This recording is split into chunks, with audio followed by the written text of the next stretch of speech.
I used to believe my older brother was my hero, the man who protected me when I was too small to protect myself, the one who walked me down the aisle and promised my husband he would always look out for me. But I had no idea that while he was standing beside us smiling, he was already planning how to tear my marriage apart.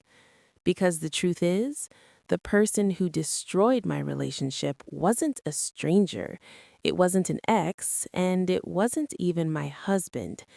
It was the one man I trusted with my life, my own brother, who slowly and quietly turned my love story into a nightmare. And when you hear what he did and why he did it, you'll realize that sometimes the most dangerous enemies aren't the ones who hate you. They're the ones who say they love you the most.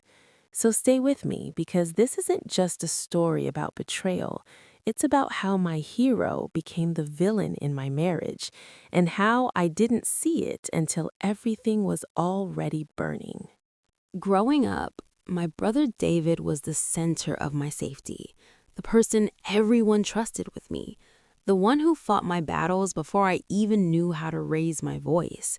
And because of that, I never learned how to question him. I never learned how to doubt his intentions, and I never imagined that the same man who made me feel protected would one day become the source of my deepest pain. So when I met Mark and fell in love, it felt natural to bring him straight into David's world because in my mind, if my brother approved of him, then my future was secure. And when David shook Mark's hand, smiled warmly, and told him he was lucky to have me, I felt like my life had aligned perfectly. The two most important men in my world standing on the same side. Or at least that's what I believed at the time. Because what I didn't see was how David immediately positioned himself between us, not physically, but emotionally, becoming the person Mark confided in, the person who always seemed to be there when Mark felt frustrated, confused, or unsure. And at first, it felt harmless, even comforting, because who better to guide my husband than my own brother, someone who claimed to know me better than anyone else? But slowly, I started noticing small shifts that I couldn't explain. The way Mark would look at me differently after spending time alone with David. The way innocent disagreements suddenly felt heavier, more personal, and more emotionally charged.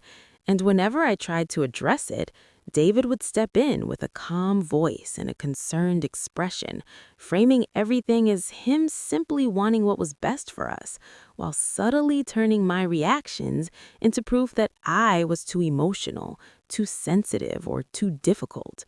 And without realizing it, I began apologizing for things I hadn't done, adjusting my behavior to keep the peace, and trusting my brother's feedback more than my own instincts.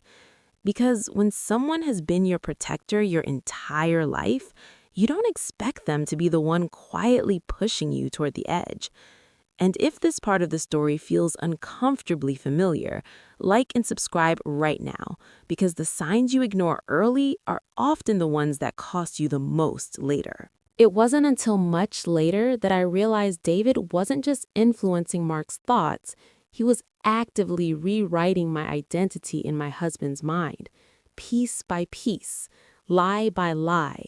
Because what started as subtle comments turned into a full-scale whisper campaign designed to make Mark question my honesty, my loyalty, and even my sanity.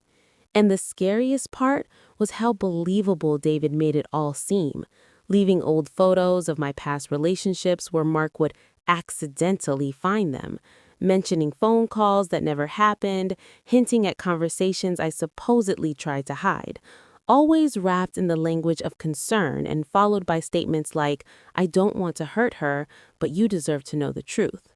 And Mark, caught between his love for me and his trust in my brother, began to change in ways I didn't recognize, growing distant, suspicious, and emotionally guarded. While every attempt I made to defend myself only pushed him further away, because David had already planted the idea that my explanations were just manipulation. And whenever tensions escalated, David would step in as the calm mediator, subtly validating Mark's doubts while making me appear unstable and defensive, until the ground beneath my marriage felt like it was constantly shifting, and I couldn't understand why the man who once trusted me completely now looked at me like a stranger. And what I didn't know at the time was that David was intercepting messages, deleting emails, and controlling the flow of information between us, isolating me from support, and ensuring that he remained the only voice Mark truly listened to, feeding off the chaos he created, enjoying the power of being the invisible hand steering our emotions. And by the time I sensed something was seriously wrong, my marriage was already bleeding out, weakened by lies so carefully constructed that they felt impossible to undo. And if this chapter made your stomach tighten, don't ignore that feeling. Like this video and subscribe, because understanding manipulation is the first step to escaping it. The truth finally surfaced on a night that still replays in my mind, when I discovered a hidden folder on David's computer, filled with edited audio recordings of my voice, carefully spliced together to make it sound like I was confessing to an affair. And in that moment, everything made sense. The distance, the accusations, the way my marriage collapsed under pressure that felt invisible. Because my brother hadn't just sabotaged my relationship, he had engineered my downfall.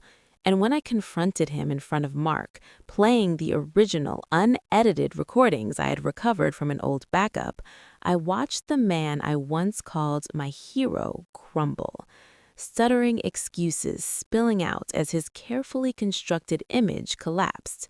And the truth was more disturbing than I ever imagined. David didn't want me happy, he wanted me dependent, isolated, and emotionally tethered to him, driven by a twisted sense of possession that disguised itself as protection. And although the lies were exposed, the damage to my marriage was already done, leaving scars that truth alone couldn't immediately heal. But walking away from my brother was the moment I finally reclaimed myself, understanding that love is not control, protection is not ownership, and anyone who needs you broken to keep you close was never your hero to begin with. And today, I share this story not as a victim, but as a survivor. Because sometimes freedom doesn't come from saving a relationship, it comes from recognizing who is truly poisoning it. And if this story helped you see betrayal more clearly, like this video and subscribe, because your awareness might be the very thing that saves you from trusting the wrong hero.